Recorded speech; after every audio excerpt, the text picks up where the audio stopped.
Hey guys, I'm Candy and welcome back to Candy's Locker Room. NFL Week 4 was crazy to say the least, so we have a lot to catch up on and a lot to talk about. But first, we're going to get into our game recaps. There were 4 games in NFL Week 4 that I wanted to focus on, and of those 4, I'm going to start off with the Cowboys and the Browns.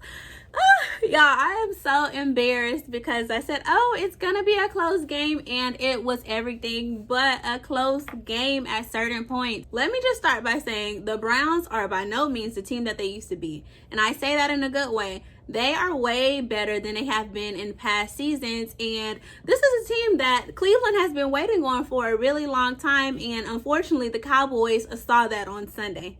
The game started off pretty well. It was 7-7, 14-14. They would score a touchdown. We would answer with another touchdown. And then there were 2 costly fumbles. And from there, the game seemed to go downhill.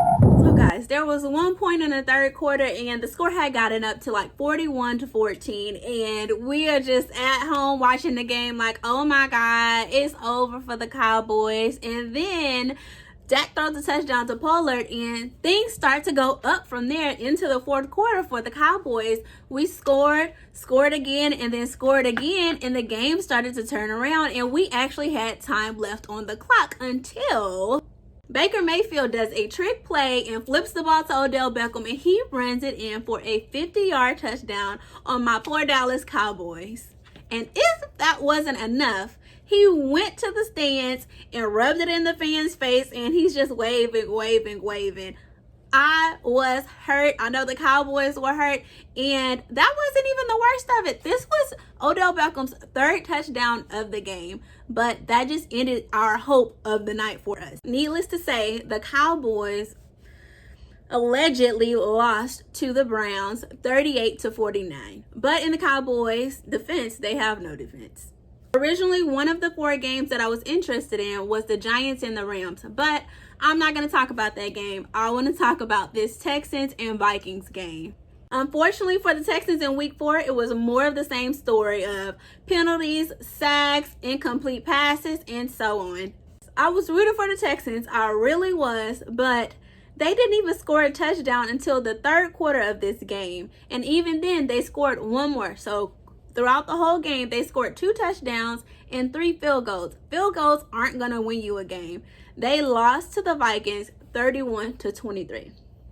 And I guess that's why Bill O'Brien was fired. That's right. Bill O'Brien was fired. And I hate to say it, but Texans fans everywhere lost it. Oh no. Not in a bad way. They were ecstatic. It was like a kid in a candy store. It was like Santa came on Christmas morning. Everybody, every Texans fan that I follow on Instagram, Facebook, or whatever the case is, they were so happy. They were like, thank you, God. You answer prayers. Oh my gosh, I can't believe this is happening. I've never seen a team more excited to get rid of a coach. But I think they were too late. As a matter of fact, I know they were too late to fire him. They should have fired him before he got rid of DeAndre Hopkins, and that's what a lot of fans were upset about. Why fire him now? I mean, I understand that we're losing in the middle of the season, but, well, not even the middle of the season. We're losing right now, but this should have been made, this change should have been made before DeAndre Hopkins left. So what good is it going to do bringing a coach in while the season has already started? Hopefully things turn around for the Texans when they do get this new coach. My 3rd game recap was the San Francisco 49ers and the Philadelphia Eagles. Now, I apologize if you watched that game because I said I was going to watch it or it was one of my top games to watch, because it really wasn't that great of a game. It wasn't a high-scoring game at all, and it was more of a fumble and interception game. It really was. And the highlight of the game really was in the 4th quarter when the Eagles scored a touchdown. Fulgham from the Eagles scored a touchdown.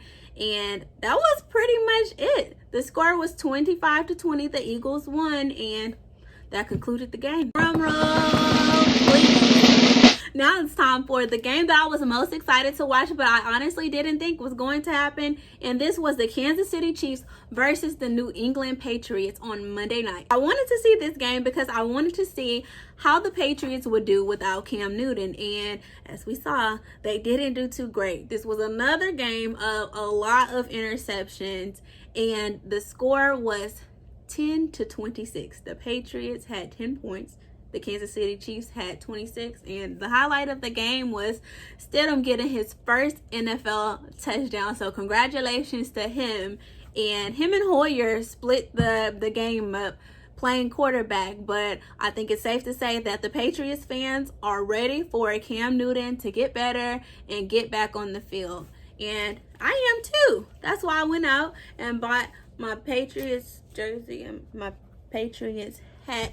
Y'all don't worry about this. This is the new merch.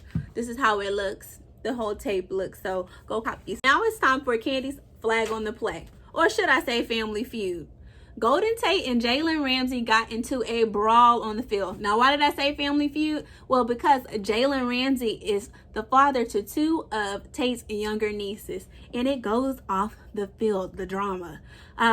Tate is kind of upset, allegedly, according to the New York Post, at Ramsey because last year when Tate's sister was pregnant with Ramsey's child, he broke up with her. Now, I don't know the facts, but got it from the New York Post and I'm giving it to you. So that was one of my flags on the play, and that was a major flag on the play. I just want to throw it all over the place because he is wrong for that.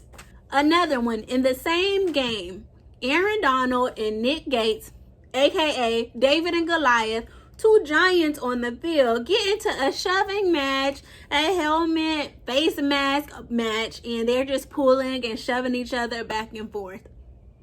I'm going to put it in the video because it looked crazy. Come on, y'all. I told y'all about these helmets and fighting on the field. It's absolutely pointless. And, you know, people do like to see a little bit of drama, but I'd rather see good football being played.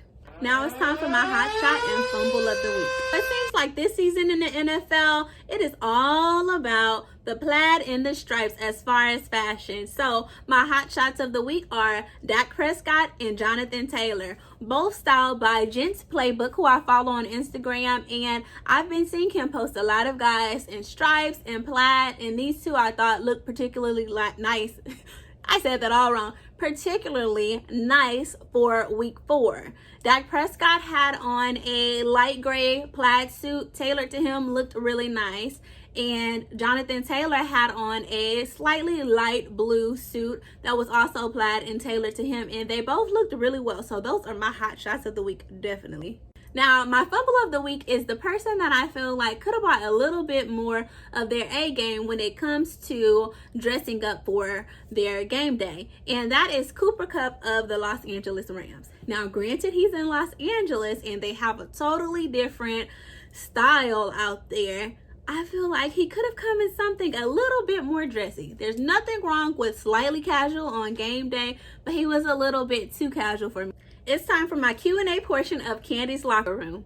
So, of course, the question was asked, what about the Minnesota Vikings? How are they doing, and do they still have players who have COVID? Well, the latest report for them was that they have no COVID cases, but their next game is going to be played on October 11th against the Seattle Seahawks. This next question is the same question that I have. When is Cam Newton coming back?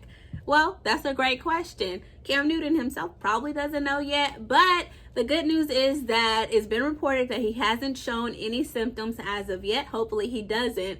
But it's unclear when he will return at this time and if he is going to be present for the Broncos game. But he does have a message for fans and everyone out there.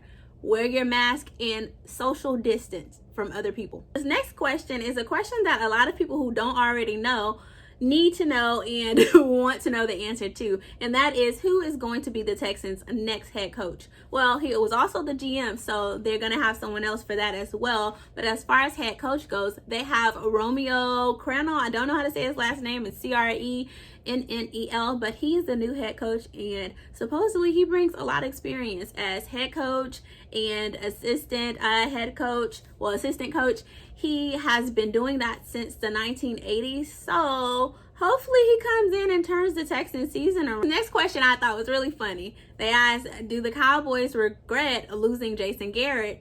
I don't know, because I'm not a Cowboy, but as a fan, you know, it is what it is. Regret isn't going to get us anything. You know, playing hard and having a good defense will get us everything that we need. And this coach hasn't had a fair chance and not even a half of a season to prove what he can do as a coach for us.